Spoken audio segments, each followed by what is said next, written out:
আসসালামু আলাইকুম। একটা প্রশ্ন আমি আজকে সারাদিনই এবং গতকালকেও আমাকে অনেকে করেছেন। প্রশ্নটা এমন, তারা জানতে চেয়েছেন শেখ হাসিনা কি আবার ফিরে আসতে পারেন। মানে তারা জানতে চেয়েছেন এই যে ফিরে আসাটা, এটা কেবল শারীরিকভাবে ফিরে আসা নয়, অথবা তাকে বাংলাদেশের কোনো একটা সরকার দেশের বাইরে থেকে তাকে নিয়ে এলো, এরকম নয়। সেরকম হলে তো তার বিচার হবে, কিন্তু তারা সে আশঙ্কা করছেন না। তারা বলতে চাচ্ছেন শেখ হাসিনা কি আবার আগের মতো ক্ষমতায় ফিরে আসতে পারেন। এই আশঙ্কাটা অনেকের কাছে মনে হবে যে এটা একটা হাস্যকর ব্যাপার, হাস্যকর চিন্তা মনে হতে পারে। কিন্তু আমার কাছে যখন বহু লোক এই প্রশ্নটা করেছেন, আমি নিজে প্রথম দিকে বুঝিয়ে দিয়েছি এটা কিভাবে সম্ভব।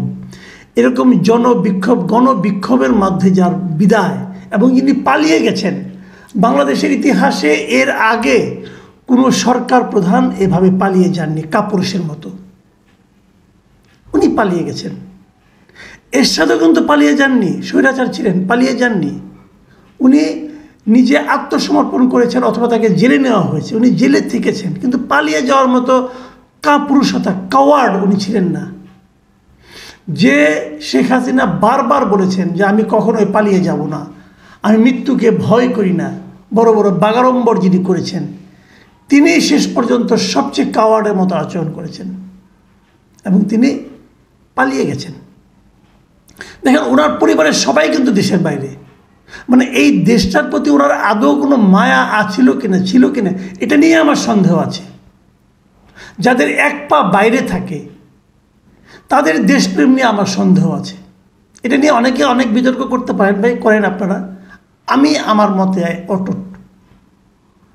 যাদের এক পা বিদেশে থাকে, মনে করেন তার বিদেশে নাগরিকত্ব আছে, তার ছেলে মেয়েরা বিদেশের নাগরিক, অথবা তারা ওনার স্ত্রী পুত্ররা অথবা স্ত্রী স্বামীরা বিদেশের নাগরিক, তাদের এক পা বিদেশে, এদের দেশপ্রেম নিয়ে আমার আপত্তি আছে এবং এদেরকে কোনো গুরু দায়িত্ব দেওয়াতেও আমার আপত্তি আছে।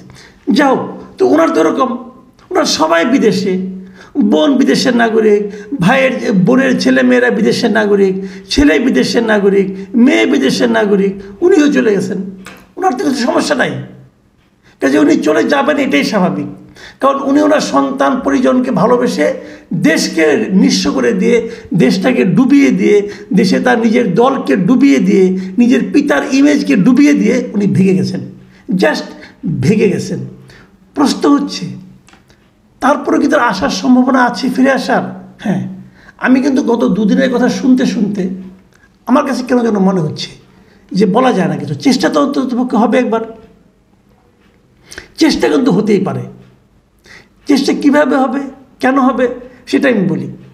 আজকে সারাদিন সোশ্যাল মিডিয়ায় আমি অনেক কিছু খবর দেখলাম, নানা ধরনের গুজব। আমাকে অনেকে পাঠিয়েছেন যে এটা কি ঠিক, ভাই দেখেন তো এটা কি ঠিক।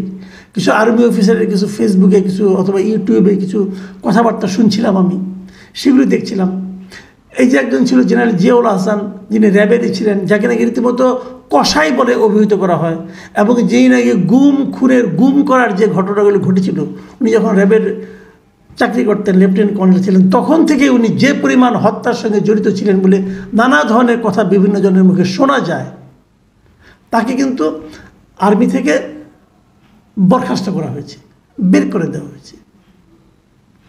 এবং ইন্টারেস্টিং হলো, বের করার পর উনি কিন্তু একটু বিমানে করে চলে যাচ্ছিলেন দেশ ছেড়ে। বিমানে করে চলে যাওয়ার পর সেটা থেকে থামিয়ে তাকে নামিয়ে আনা হয়েছে, তাকে অ্যারেস্ট করা হয়েছে। আচ্ছা, একজন বহিষ্কৃত সেনা কর্মকর্তা বিমানে করে পালায় কিভাবে পালায়? যাত্রীবাহী বিমান তো ছিল না, সেটা কোনো কমার্শিয়াল এয়ারলাইন্স নয়। কিভাবে পালায়? তার মানে তাকে সহায়তা করার জন্য কিছু লোক ছিল।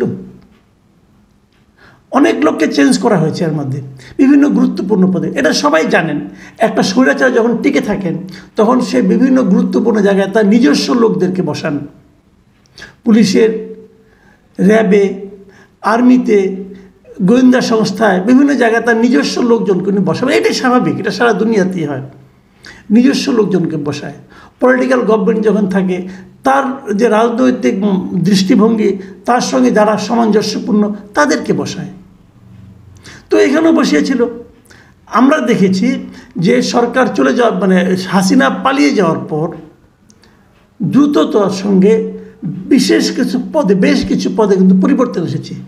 আইজিপি পদে পরিবর্তন এসেছে, ঢাকা মেট্রোপলিটন পুলিশের কমিশনার পদে পরিবর্তন এসেছে, আর্মির বেশ কয়েকজনকে এক জায়গা থেকে সরিয়ে আরেক জায়গায় নেওয়া হয়েছে, আর্মির এই মেজর জিয়াউল হাসানকে তাকে পদচ্যুত করা হয়েছে, চাকরি থেকে তার চাকরির অবসান ঘটানো হয়েছে, এরকম অনেক কিছু ঘটনা হয়েছে। সবগুলি কি হয়েছে? সবগুলো হয়নি, সবগুলি সম্ভব না। অনেকে তো আবার এমনও আছেন যে চাপে পড়ে অভিনয় করতে হয়েছে তাদেরকে। তারা হয়তো সরকারের এই সমস্ত রাজনৈতিক যে নোংরা কাজগুলো সেগুলো করতে চাননি, কিন্তু তাদের হয়তো করতে তাদেরকে বাধ্য করা হয়েছে, হতে পারে, কিন্তু আমি অস্বীকার করছি না। আবার আমরা দেখেছি আয়নাঘর উদ্ঘাটিত হয়েছে, যে আয়নাঘর সম্পর্কে সরকার একদমই এর আগে হাসিনা থাকতে অস্বীকার করেছে, না আয়নাঘর বলতে কোনো কিছু নেই।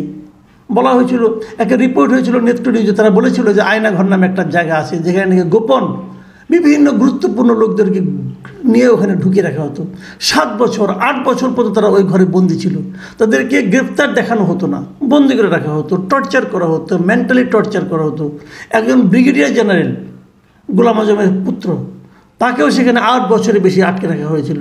মীর কাসেম আলী নামক একজন ছিলেন, মানে আমি তাকে শিল্পোদ্যোক্তাই বলবো, জামাত নেতাও বটে, কিন্তু তার চেয়ে বড় পরিচয় ছিল তিনি ছিলেন একজন সফল শিল্পোদ্যোক্তা। সেই শিল্পোদ্যোক্তার ছেলে যিনি আছেন ব্যারিস্টার, তাকেও কিন্তু সেখানে আটকে রাখা হয়েছিল। তাদের বাড়িতে ক্রমাগত নানা রকম টর্চার করা হয়েছিল, হয়রানি করা হচ্ছিল। তো সেই লোকগুলি কিন্তু উদ্ধার হয়েছে। এগুলো কারা করেছিল? আয়নাঘর কার তৈরি ছিল? আয়নাঘর কি কোনো রাজমিস্ত্রি বানিয়েছিল? তা তো বানায়নি। আয়নাঘর কে বানিয়েছিল? এই সরকারের এই ডিজিএফআই অথবা আর্মি অথবা অন্য কোনো না কোনো সংস্থা, তারাই তো বানিয়েছিল। যেটা এতদিন তারা অস্বীকার করেছে, তার তো অস্তিত্ব বেরিয়ে এলো। এটার তৈরির সঙ্গে যারা জড়িত তারা কোথায়?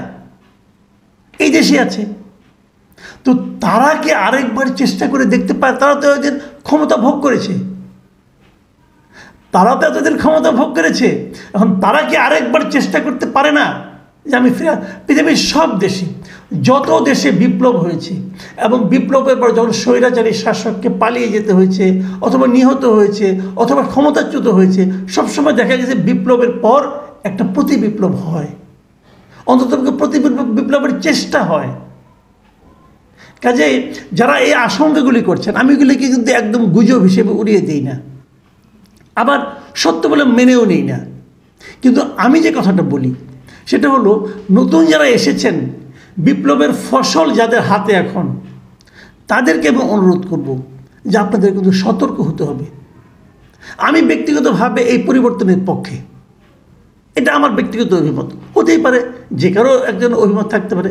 আমি ব্যক্তিগতভাবে এই পরিবর্তনের পক্ষে, কাজে আমি চাই না যে এই পরিবর্তনটা আবার হাতছাড়া হয়ে যাক সামান্য অসাবধানতার জন্য। সৌভাগ্যের কথা, আজকে আমাদের অন্তর্বর্তীকালীন সরকারের প্রধান হিসেবে ডক্টর ইউনূস শপথ নিচ্ছেন।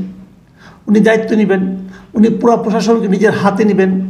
আমি মনে করি প্রথমেই খেয়াল রাখতে হবে এই বিষয়টার উপর, যে প্রতি বিপ্লবী যারা আছেন তাদের সম্ভাব্য যত সেটা দুর্বল প্রচেষ্টাই হোক না কেন, সেটাকে থামিয়ে দিতে হবে। না থামালে কিছুই বলা যায় না। ছোট্ট একটা ঘটনা থেকে কিন্তু অনেক বড় কিছু হতে পারে। আমরা তো দেখেছি যে সামান্য একটা কোটা সংস্কার আন্দোলন থেকে কীভাবে একটা স্বৈরাচারী পতন ঘটেছে। ঘটনাটা ছোট্ট ছিল, ছোট্ট ঘটনা থেকে কিন্তু অনেক বড় কিছু ঘটে। প্রিয় দর্শক, আমি কথাগুলি বললাম, আমার মনের কথাগুলি বললাম, বরং আমরা অপেক্ষা করি কদিন, দেখা যাক কী হয়। আল্লাহ হাফেজ।